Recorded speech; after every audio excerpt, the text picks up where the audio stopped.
moi, je suis de formation politologue et sociologue, mais j'enseigne dans une faculté d'éducation, mais aussi en sociaux. Là, il y a des programmes en sociaux. Donc, j'enseigne finalement la socio et la science po, mais à des acteurs qui s'en vont sur le terrain former des futurs citoyens. Et donc, ils ont un rôle social très important.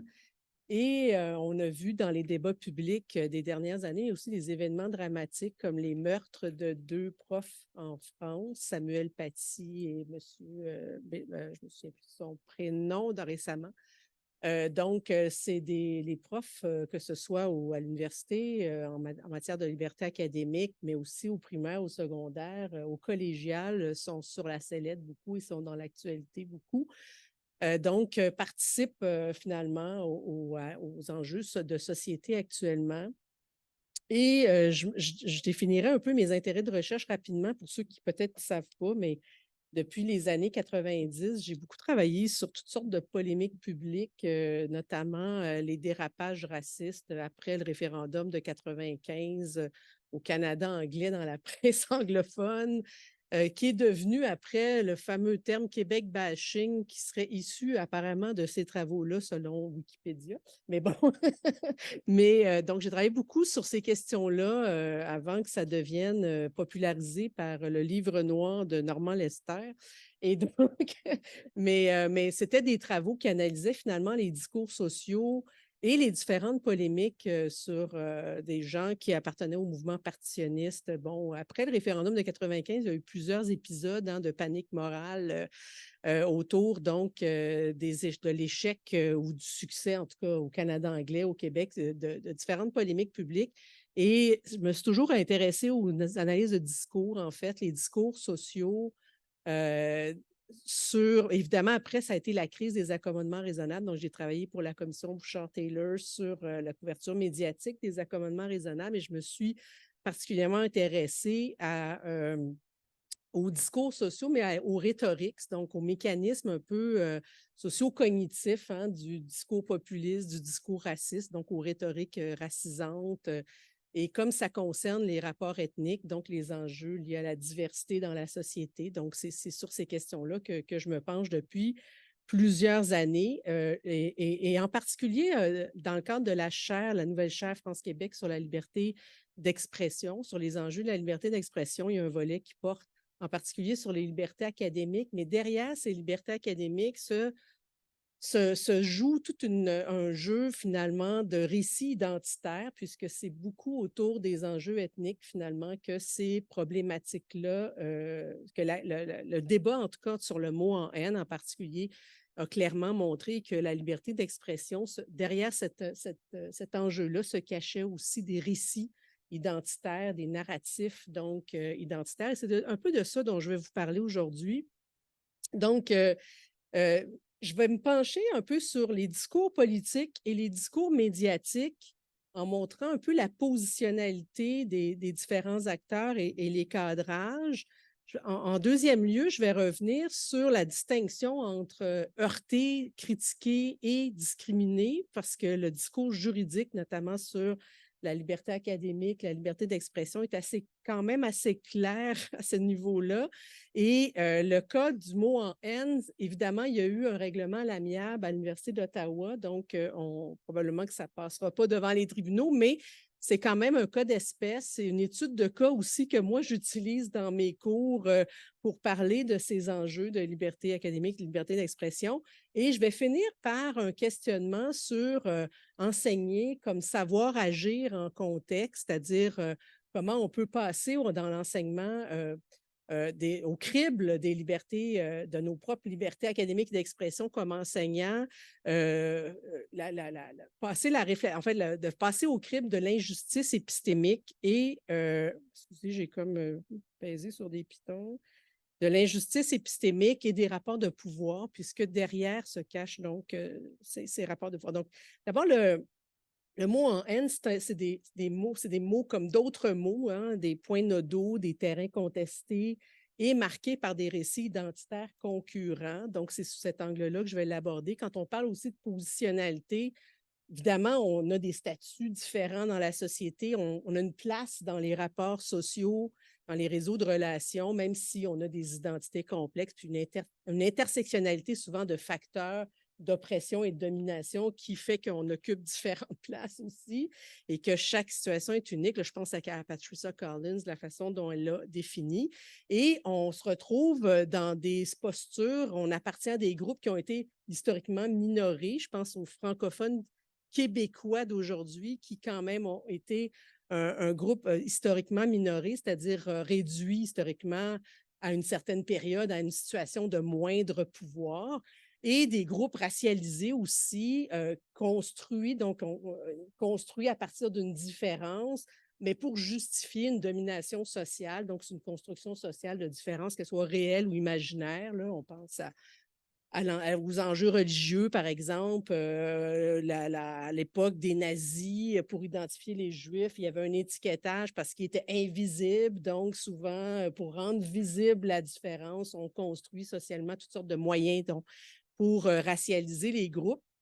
Et donc, cette approche constructiviste-là, qui a été beaucoup développée par Colette Guillaumin dans les années 70, pour ceux qui s'intéressent aux travaux sur l'idéologie raciste, a été reprise aussi sous un angle plus systémique par ce qu'on appelle la Critical Race Theory aujourd'hui. Et c'est exactement à peu près les mêmes processus dont il parle aujourd'hui. Ce sont des approches constructivistes, Derrick Bell, Delgado, etc. Et évidemment, derrière ces dynamiques entre groupes majoritaires, minorés, racialisés, etc., il y a aussi dans les discours publics différents types de cadrage qui souvent correspondent ou renvoient à des positionnalités sociales différentes. Et ces cadrages-là sont des angles d'interprétation qui sont donnés par les acteurs, mais toujours dans un débat où il y a des interactants. Donc, un débat public, c'est aussi des interactants qui font changer le débat et qui changent les termes du débat en cours de route. Et je m'assois aussi, et cette liberté de parole et d'expression dans l'espace public, c'est aussi un pouvoir. Donc, ce n'est pas tout le monde. Il y a différentes positions sociales et de pouvoir qui façonnent les identités et l'accès à la parole et aux ressources. Dans la polémique sur le mot en haine, ça s'inscrit vraiment dans un contexte de polarisation sociale de longue date et d'événements dramatiques, parce que c'est arrivé à peu près en même temps que l'affaire Samuel Paty en France. Là, je parle de lieutenant Duval là, en octobre 2020. Il y a eu juste avant, évidemment, en juin 2019, la journaliste de Radio-Canada, les journalistes de Radio-Canada qui avaient utilisé le titre du livre de Pierre Vallière, que je rappelle, Nègre blanc d'Amérique. Ce titre-là existe. Là, on ne peut pas l'effacer encore aujourd'hui. Je ne sais pas si ça va venir un jour, mais. Et donc, il avait nommé le titre du livre 4 fois en ondes, et donc, ça a été débouté. Le TRTC avait adopté donc pas une résolution, mais un avis qui disait que donc c'était inacceptable, etc. Mais ça a été débouté récemment. Ensuite, en octobre 2019, Catherine Russell, une prof de cinéma à l'Université de Concordia, avait aussi utilisé le livre dans ses cours pour parler du nationalisme québécois, de l'identité, de la construction identitaire. Et ensuite, en 2020, lieutenant Duval, une chargée de cours à l'Université d'Ottawa, qui a prononcé le mot en haine dans son cours en parlant de la resignification subversive. Et il a fait référence, je pense aussi, au livre de Vallière. Donc, c'est un texte. On a vu après cet événement à Ottawa, les étudiants qui ont rédigé des textes avec des professeurs de l'Université d'Ottawa, donc qui considéraient que les gens qui utilisent le mot, je rappelle un peu le contexte, là, nous considérons cette personne comme étant raciste pour l'avoir tout simplement utilisé. Compte tenu de l'histoire du vocable, donc on ne peut pas empêcher, il était conscient qu'il ne peut pas empêcher légalement quiconque de l'utiliser, mais on ne peut pas nous empêcher de penser que les personnes qui l'utilisent sont racistes. Il y a une pétition en anglais qui avait été signée aussi par des étudiants qui réclamaient des mesures disciplinaires. Donc, le refus de reconnaître que ce mot visait uniquement la déchéance des communautés noires était épouvantable. Donc, voulait empêcher l'utilisation de ce mot. Et on ne peut pas tout simplement se permettre d'utiliser le mot sans être critique, peu importe qu'on fasse référence à Aimé Césaire et à la négritude, par exemple, ou à Senghor, etc.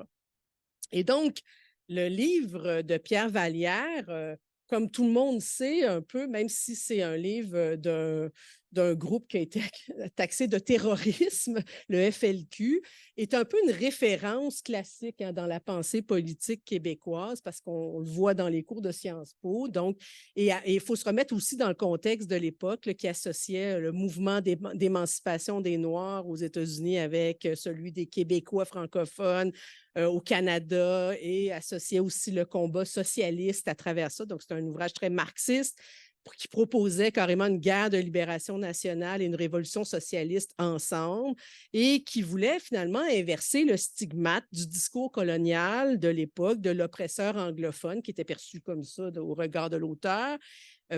Et donc, l'indépendantisme québécois de cette époque-là a largement puisé dans ses inspirations dans les mouvements de libération nationale à travers le monde, dans le nationalisme noir, en particulier aux États-Unis, et la négritude, la pensée de la négritude aussi.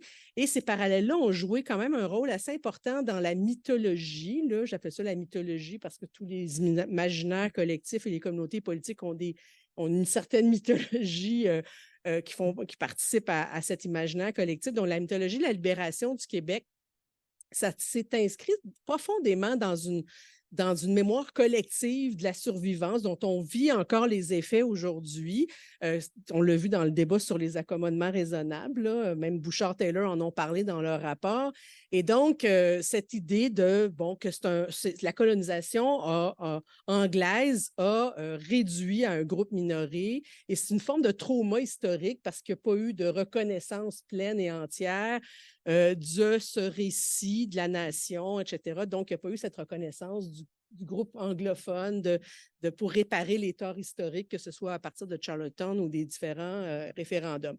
Là, on se rappelle aussi que le poème Speak White de Michel Lalonde et l'ouvrage de Vallière, les deux sont des manifestations culturelles assez célèbres là, dans la pensée politique et dans la culture, l'imaginaire collectif des Québécois. Donc, c'était une expression à partir du 19e siècle qui était très méprisante, employée par les Canadiens anglais à l'attention des francophones. Donc, ça reste encore dans l'imaginaire collectif. Et ne pas citer le livre de Vallière avec les réactions qu'on va voir juste après, qu'on a connues, c'est reçu comme un refus de la reconnaissance, de l'affirmation et de l'histoire et de l'identité finalement des Franco-Québécois comme groupe ayant été historiquement minoré. Et donc, pour une partie, en tout cas dans l'imaginaire collectif, c'est un refus de reconnaître que ce groupe-là a été minoré, a été colonisé, etc.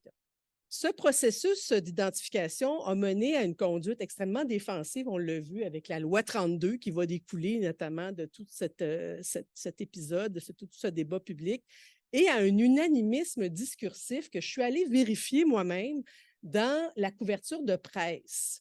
Et donc, on a vu dans la presse francophone les réactions de profs, de politiciens, de journalistes, de chroniqueurs, d'une opinion publique qui montrait assez fortement qu'il y a une espèce de déconnexion entre deux traumas en conflit, finalement, pour reprendre l'expression de Briggs-Capitaine lorsqu'il parle des Autochtones et lorsqu'il parle des francophones, ou une espèce de récit concurrent de victimisation historique, finalement, qui s'est un peu installé derrière ce positionnement-là.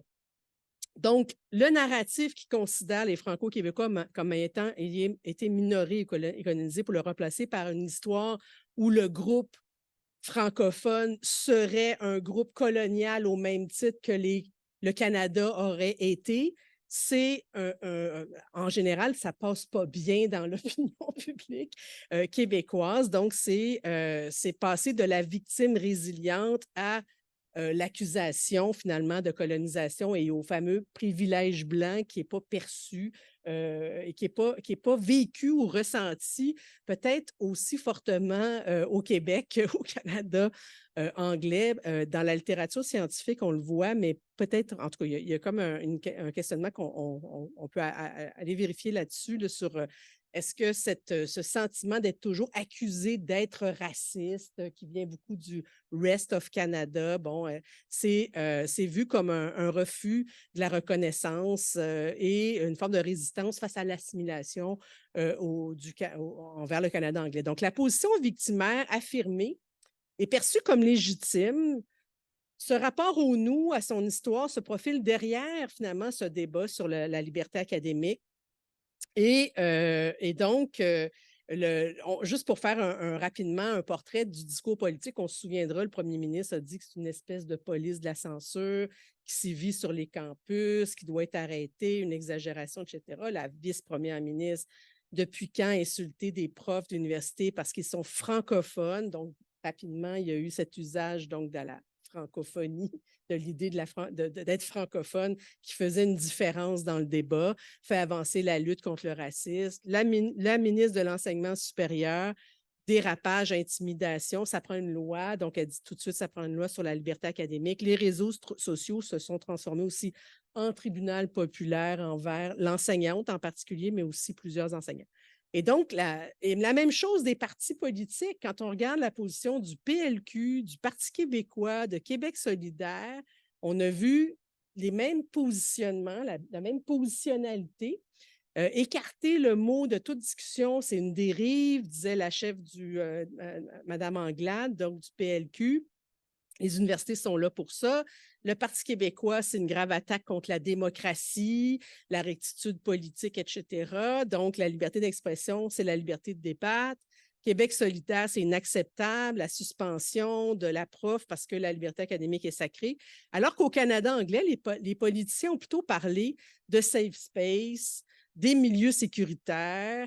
La vice-première ministre du Parti libéral et le chef du NPD ont parlé de professeurs qui ne doivent pas utiliser des mots comme ceux-là, qui sont chargés, qui est plein de racisme historique, etc. Donc, on a vu vraiment deux quand même assez unanimes. Même chose chez les chroniqueurs, ça m'a beaucoup étonné. Donc, on a les mêmes cadrages.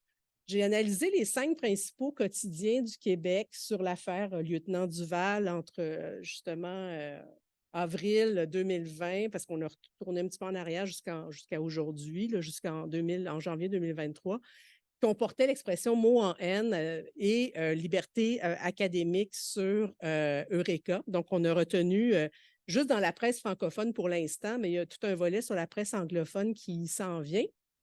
Et donc, juste rapidement chez les chroniqueurs, là, sur une quarantaine de chroniques. Donc, on a d'abord dans le Journal de Montréal, les étudiants qui se sont plaints sont infantilisés, diabolisés, qualifiés de petits fauves, de militants fanatiques, d'exaltés, comparés à des fondamentalistes religieux, autant chez Sophie Durocher, Lise Ravary, Mathieu Bocoté, bon, on les a multipliés.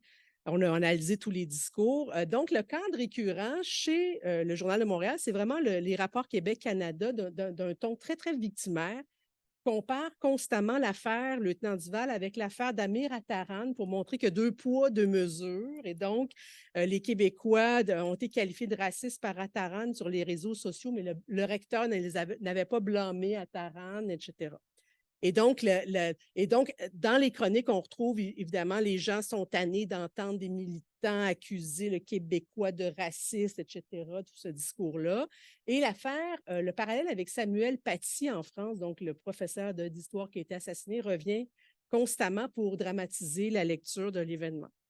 Même chose au devoir, assez étonnamment, même s'il y a une lecture un peu plus sociologique large, on défend les professeurs à la liberté universitaire au nom du devoir sacré des universités pour confronter notamment les limites, etc. Donc, l'université est un lieu où on aborde ces différents sujets. Il n'y a pas de droit, c'est un droit fictif de ne pas être offensé dans l'enceinte protectrice. On compare aussi avec l'affaire Samuel Paty. On reproche aux politiciens d'instrumentaliser l'enjeu et on rattache évidemment au contexte social global, comme notamment au meurtre de George Floyd, Black Lives Matter, etc., cette question pour dire qu'il y a une sensibilité accrue qui est compréhensible dans le contexte. À De Gazette, qui se distingue des autres médias francophones, là, parce que c'est un média anglophone du Québec, mais par l'importance accordée justement aux propos des étudiants dans la couverture et à la référence que les chroniqueurs en faisaient, mais ils font aussi le parallèle avec Samuel Paty. Le mot en haine n'a pas la même signification en anglais et en français, c'est rappelé parce qu'il y a 2 mots en anglais, puis il y a un seul mot en français, donc le mot en anglais, il y a un mot péjoratif, puis il y a le mot Negro qui est utilisé dans les Negro Studies, etc., etc. Donc, ça n'a pas la même connotation. Et on défend aussi Macpherson, par exemple, va dire, ben, c'est une professeure francophone qui soulève, il soulève cette question-là. Et le débat portant sur le mot en haine recoupe évidemment les tensions Québec-Canada.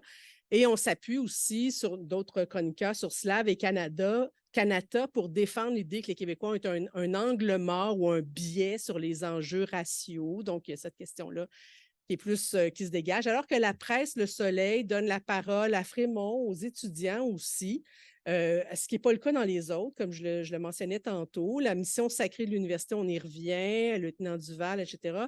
Et d'être confronté à des réalités difficiles, des œuvres choquantes, des pans sombres de l'histoire, etc.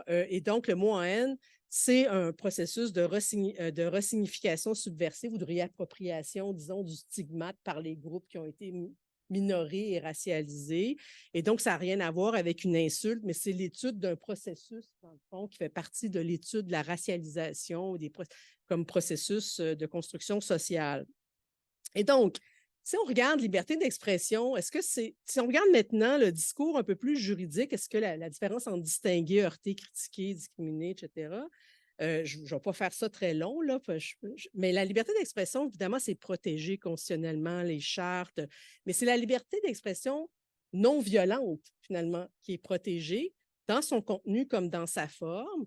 Et le Code criminel, les chartes des droits, le Code civil, à des niveaux différents, vont limiter la liberté d'expression, tous les instruments juridiques, lorsque le caractère violent du propos est reconnu, lorsque la garantie d'égalité est violée ou menacée, la dignité des personnes affectées, donc on pense à la diffamation, ou lorsque les effets sur le climat social sont réels et peuvent être préjudiciables pour un groupe identifiable. Donc, on sait que les articles du Code sont plus faciles à identifier. Daniel en a parlé l'autre jour.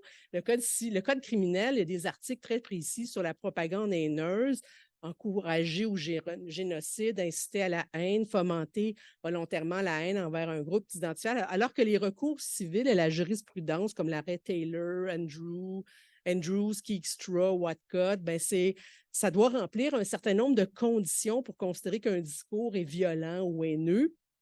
C'est-à-dire, aux yeux d'une personne raisonnable, c'est d'une virulence telle, finalement, envers un groupe qui est susceptible, ce groupe-là, d'être exposé à la marginalisation, au rejet, à la détestation, au dénigrement, à l'aversion, et notamment pour que ce groupe soit perçu comme étant illégitime, dangereux ou ignoble dans l'espace public. Donc, ça a des effets immédiatement néfastes pour l'individu, le groupe ou la société. Je fais un raccourci.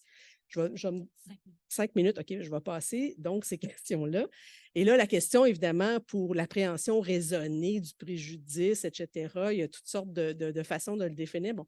Mais la liberté académique est plus restrictive, on le sait, c'est le droit d'exercer, mais il y a quand même des obligations, finalement, dans la liberté académique qui n'empêche pas de créer des inconforts, mais qui, par contre, on n'est pas obligé de prendre toutes les sensibilités en compte des étudiants parce que le droit de ne pas être heurté ou déstabilisé ou troublé par une discussion de fait, ça n'existe pas. Donc, il n'y a aucune œuvre qui peut être interdite à l'université si c'est des objets légitimes pour soulever des débats, le sentiment d'être offensé. Ce n'est pas une justification suffisante pour imposer des mécanismes institutionnels de censure. Reconnaître un droit de ne pas être exposé à des contenus, ça fragiliserait finalement la mission universitaire. Par contre, il y a une obligation, évidemment, de faire respecter la liberté d'expression et le droit à l'égalité ou la non-discrimination, donc tout ce qu'on appelle les politiques EDI dans les universités maintenant. C'est des exigences morales. On est responsable, finalement, des libertés universitaires, autant des étudiants que des enseignants dans notre pratique, et sur la civilité, une espèce de citoyenneté universitaire qui doit finalement caractériser les échanges, les débats en milieu universitaire. Donc, si on regarde l'affaire Lieutenant Duval, qui est un cas d'espèce, est-ce qu'il y a eu une violence diffamatoire? Est-ce que ça a été donc... en fait, au regard des chartes, on voit plus que certains autres droits, comme le droit à la vie privée, le droit à la sécurité, à l'intégrité de la personne ont pu être plus affectés peut-être que la discrimination comme telle dont seraient porteuses les propos. Donc, le droit à la vie privée, l'article 35 du Code, le droit à sa réputation, à sa vie privée.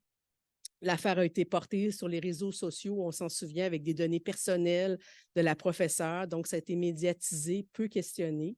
Et donc, elle a eu une atteinte directe à sa vie privée.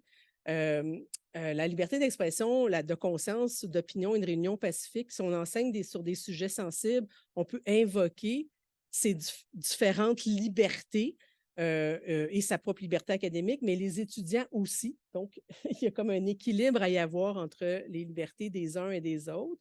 Et on ne peut pas entrer en conflit avec les autres libertés parce qu'on utilise une liberté d'expression, mais porter atteinte à la liberté de conscience, par exemple. Donc, il n'y a pas de hiérarchie, sauf si c'est un discours haineux pour endoctriner, dénigrer un groupe, et on ne peut pas considérer haineux au regard de la jurisprudence et du code criminel ce qui s'est passé. La non-discrimination, le préjudice, les étudiants estimaient que le mot en haine était une attaque en vertu de la couleur, race, histoire, mais ils devront démontrer qu'il y avait un réel préjudice relié au traitement du savoir comme tel, ce qui n'aura probablement pas lieu parce qu'il n'y aura pas de cause devant les tribunaux, mais la prof aurait pu faire valoir aussi que c'est en tant que blanche francophone québécoise qu'elle n'a pas pu citer ou parler d'un livre historiquement connoté dans le contexte québécois en lien avec le mot en haine, le livre de Vallière. Enseigner un savoir-agir en contexte, donc on parlait de la liberté d'expression comme un pouvoir qui est distribué un peu de façon inégalitaire, car certains en jouissent souvent plus dans la société que d'autres en fonction de différents marqueurs, des rapports de pouvoir, de position dans la société à cause de la classe sociale, du genre, etc. Et Michel Foucault avait pris l'exemple de la parésia. Les personnes un peu plus minorées dans la société ont le droit d'interpeller les puissants, ce qu'Edward Said appelait le speak truth to power. Ce débat tendu, polarisé, témoigne évidemment aussi d'une forme d'injustice épistémique, puisque certains groupes ont été fortement décrédibilisés dans leur positionnement et donc non entendus, non crus non plus. Mais bon, donc, on peut penser que ça peut avoir des effets sur l'agentivité des personnes dans la possibilité de faire valoir leur point de vue, de donner du sens à ce qu'ils vivent aussi, bon, etc. Donc, le débat ne s'est pas ouvert, il a été braqué. Les gens se sont braqués très rapidement sur des positions sans qu'on puisse débattre tant que ça, finalement, des enjeux identitaires qui se déroulent derrière. C'est toujours un peu l'éléphant dans la pièce, hein, les enjeux de rapports inégaux de pouvoir dans la société entre des majorités, des minorités, etc. Donc, juste une question peut-être pour l'obligation déontologique aussi de se comporter de manière responsable comme enseignant avec réflexivité, proportionnalité, que lorsqu'on utilise sa liberté d'expression dans la citoyenneté universitaire dans laquelle on vit, concilier, ça reconnaît, d'abord, il faut reconnaître qu'en salle de classe, euh, on doit concilier notre propre liberté d'expression avec la liberté académique des étudiants. Ils ont le droit d'entendre parler d'eux, ils ont le droit de... Il va falloir conclure, je Oui, m'excuse. oui. Ben, c'est plate parce que, en fait, la partie sur les enjeux éthiques, les savoirs, savoir-faire et savoir-être, c'est une grande question qu'on peut se poser aussi quand on enseigne. Donc, Fréré parlait d'enseigner, c'est partager avant tout. Donc, c'est apprendre, s'apprendre mutuellement et par la tête, la main et le cœur. Donc, les savoirs, les savoir-faire, les savoir-être. Donc, c'est reconnaître les étudiants aussi comme porteurs de savoir et d'expérience qui alimentent toujours notre réflexion en classe sur les droits et libertés, sur le sentiment d'être, donc en faire des instruments de savoir et de discussion et de citoyenneté en classe. Discuter des effets de la minoration de la colonisation sur l'identité des groupes, donc tout ce rapport à l'injustice épistémique francophone, anglophone, minorité racialisée, etc.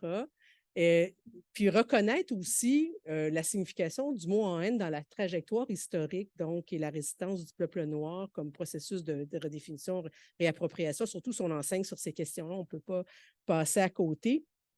Mais il faut s'assurer aussi de certaines capacités, pour reprendre le terme de Amartya Sen et de Martha Nussbaum, des acteurs à l'égard du statut épistémique et des missions de l'université Et il faut les rappeler en milieu universitaire, dans nos classes aussi. Je pense que ça fait partie du mandat de l'enseignant de faire ça. Donc, c'était plus une...